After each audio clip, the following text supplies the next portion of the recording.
안녕하세요. 인생 들려주는 여자 자담세무에게 송혜경 세무사입니다. 오늘은 아침에 이제 저희가 어머니를 모시고 보건소로 나왔습니다. 저희 어머니가 이제 연세가 있으시고 그러다 보니까 치매 진단을 좀 받아보고 혹시나 이제 그런 이제 뭐 어떤 부분적인 치매에 이제 그런 진단이 내려진다면 좀 치료도 받고 약간 그러려고 나왔는데, 잠깐 저희 어머니가 이제 보건소 진료를 보시는 동안 저는 이제 밖에서 장군이랑 대기 중인데요. 오늘은 제가 여러분에게 그동안 너무 뵙기도 좀 오랜만에 뵙는 것 같기도 하고, 그리고 요즘 이슈화되고 있는 전세 사기에 대해서 한번 같이 인생을 논해볼까 합니다. 이제 겪으신 분들도 많이 계실 거고, 주위에서 이제 간접 경험을 하신 분들도 많이 계실 텐데, 요즘 굉장히 전세 사기 이게 지금 사회의 문제로 지금 부각이 되고 있잖아요. 어쩌면 이 문제는 지금 이렇게 가시화됐을 뿐이지, 이러한 문제는 분명 몇십 년 전에도 있었고, 그 훨씬 이전에도 항상 있었던 문제이고요. 이제 어떻게 보면 사회적인 약자인 우리 서민들이나 우리가 겪었던 일일 겁니다. 저도 이제 이런 부분을 이제 경험했던 사람이고, 그래서 오늘은 이 부분에 대해서 한번 같이 얘기를 해보려고 해요. 저도 이제 세무사 시험에 2003년도에 합격을 하고 이제 서울로 이제 올라왔는데, 저는 이제 올라올 당시에 저희 수중에 돈이 없었어요. 그래서 그때는 세무사 시험을 합격을 하니까 이제 신용대출 3천만 원을 해주더라고요. 그래서 그 3천만 원을 갖고 제가 살 집이랑 그런 생활을 했어야 되는데, 저는 이제 그때 3천만 원 대출을 받고 그 돈 중에 1,900만 원을 전세를 얻었습니다. 솔직히 그때는 그 돈으로 전세를 얻을 수 있는 입장이 아니었어요. 아무리 싼 전세도 보통 이제 5천에서 1억 사이는 갔었고, 그런데 저는 돈이 없다 보니까 굉장히 급한 물건들 있잖아요. 경매 직전의 물건들, 요즘 이제 전세 사기 대상이 되는 그런 이상의 굉장히 중대형의 위험을 안고 있는 그런 이제 빌라를 제가 들어갔었는데, 연식은 지어진 지 오래가 되지 않은 이제 굉장히 신축 빌라였고요.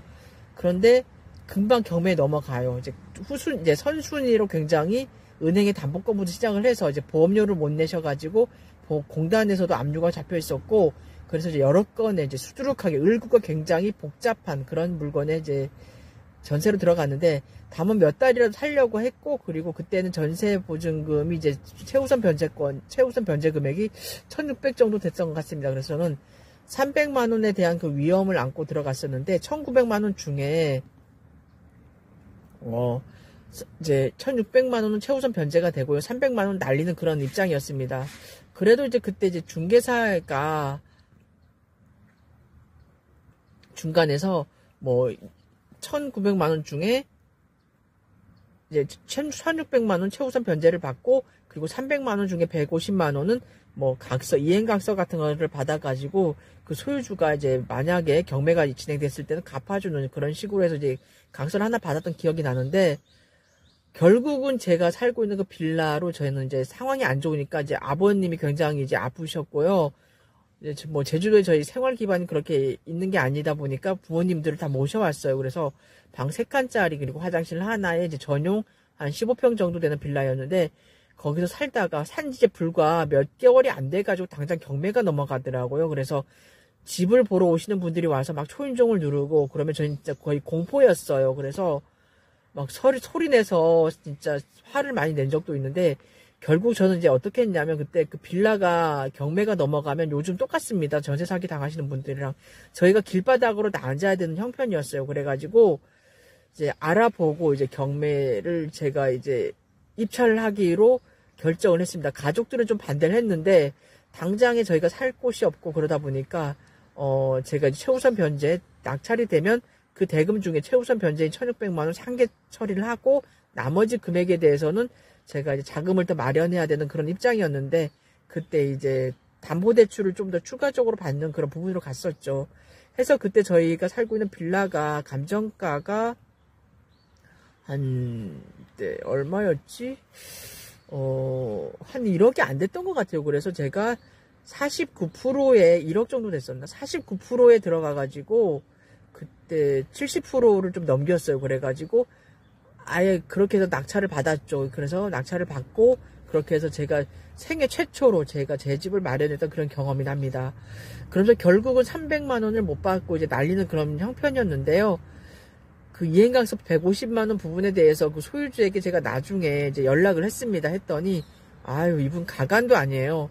제가 이제 그때 역곡에 7평짜리 이제 그 전세가 이제 월세 이제 25만원짜리 이제 사무실을 이제 하고 있는 때였는데 찾아와가지고는 굉장히, 비아냥거리고 횡포를 왔던 것 같고 제가 너무 화가 나가지고 저도 이제 이름을 걸고 이제 시작을 한 지는 얼마 안 되는 그런 입장이었지만 세무사로서 이제 공인의 입장이 있다 보니까 너무 화가 나고 그 사람이 하는 그 작태를 보아하니 밖에는 긁는 것 같더라고요. 그래서 화를 내면서 제가 나가라 그랬습니다. 당신 나가시라고. 그 돈 먹고 잘 살라고 그랬습니다. 너무 화가 나더라고요. 그런데 그 기억이 지금까지 저는 갖고 있습니다. 그래서 어떻게 보면 요즘 전세 사기 하시는데 굉장히 많이 겪는 상황이에요. 또 제가 아는 그 모 세무사님은 서울에 있는 다가구 주택이었는데 그 다가구 주택에서 다가구 주택이 이제 경매로 넘어갔는데 그 법원 직원의 그 말을 믿고 이제 했는데 결국은 그 전세 보증금이 그 잘못돼가지고 전부 다 날리는 그런 상황, 굉장히 안 좋은 상황을 겪었던 분도 계시고요. 뭐 저 같은 경우에는 그렇게 경매가 직접적으로 경매를 당했고 경매에 넘어갔고 저는 어떻게 이제 울며 겨자 먹기 식으로 당장 길바닥에 나앉게 되니까 이제 그 집을 낙찰을 받고 저희가 이제 살았던 그런 기억이 있습니다. 물론 이제 2003년도, 2005년, 4년 그 사이에 이제 제가 낙찰받았던 2005년도에 받았나? 그 집인데 그 집은 현재까지도 제가 보유하고 있고요. 이제 그 집에서 제가 이제 제 생애 최초로 이제 구입을 했던 빌라고 남들이 보면 참 하찮은 빌라인 것 같긴 한데 제가 이제 현재까지도 그 집은 저희 가족의 명의로 해가지고 이제 보유하고 있습니다. 남한테 팔 수가 없더라고요. 눈물이 나서 그런 상황을 저는 겪었던 사람입니다. 그래서 요즘 전세 사기 상황을 보면서 참 눈물이 많이 납니다. 항상 사회적인 약자, 그리고 모르시는 분은 당하게 돼 있는 게 이 사회의 입장이에요. 그래서 어떻게 보면 법을 잘 알고 법을 악용하는 사람들은 있는 자이거나 힘이 센 사람들은, 즉 강자죠. 악의적인 강자들에 의해서 이 사회는 어떻게 보면 이렇게 돌아가는 그런 시국도 형성이 돼 있어요. 그래서 굉장히 안타깝기도 한데, 저는 오늘 이 시간을 빌어가지고 여러분들에게 좀 드리고 싶은 말씀은 무엇이냐면요. 여러분 많이 아셔야 됩니다. 많이 아셔야 되고 경험을 웬만하면 쓰라린 경험을 하지 않는 게 나아요. 그런데 경험을 하셨다 그러면 그 경험을 발판 삼아서 공부를 더 많이 하시고 더 연구 많이 하시기 바랍니다.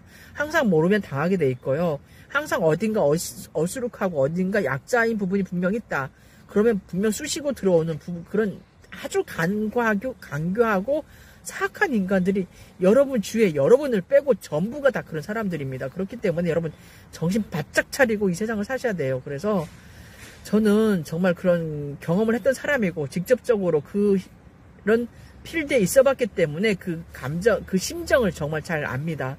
그렇기 때문에 여러분 어떻게 보면 굉장히 먼저 선행돼서 이런 어떤 사회적인 약자를 보호하기 위한 전세 사기에 대한 이런 폐단을 방지하기 위한 대책이 몇십 년 전에 나왔어야 되고 그 이전부터 우리 이제 대한민국 국민을 보호를 했어야 되는 이런 정책이 나왔어야 되는데 솔직히 지금도 이 정책이 나오리라고 저는 기대를 하지 않습니다. 그렇기 때문에 항상 당하게 돼 있어요. 모르시는 분, 그리고 약자인 부분, 그리고 갖고 있는 그 돈이 전부인데 그거를 이제 홀라당 난리잖아요.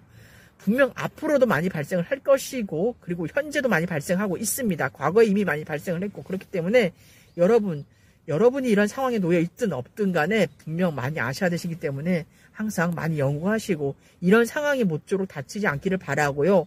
이런 상황에 직면하게 되신다 그러시면 여러분 정신 좀 놓지 마시고 정신 좀 바짝 차리시고 항상 어떤 난국을 탈피하기 위해서 어떤 방안을 강구하시기 바라고 가장 중요한 것은 이런 상황에 안 놓이는 게 가장 중요합니다. 그렇기 때문에 항상 여러분의 상황을 어떤 직면을 하게 됐을 때 항상 최선의 방안을 강구하시기를 바라고 또 여러분들이 어떤 상황이 안 좋다 그래가지고 목숨 끊는 그런 안타까운 순간은 오지 않았으면 좋겠습니다. 굉장히 요즘 저는 우울합니다. 이런 뉴스를 보면서. 그래서 여러분 항상 인생에 화이팅 하시고요.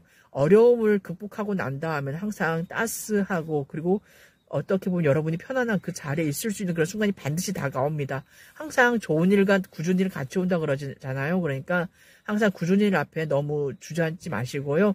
항상 일어서시고 항상 앞으로 돌진하시기 바랍니다. 이상 자담세무에게서 송혜경 세무사였습니다.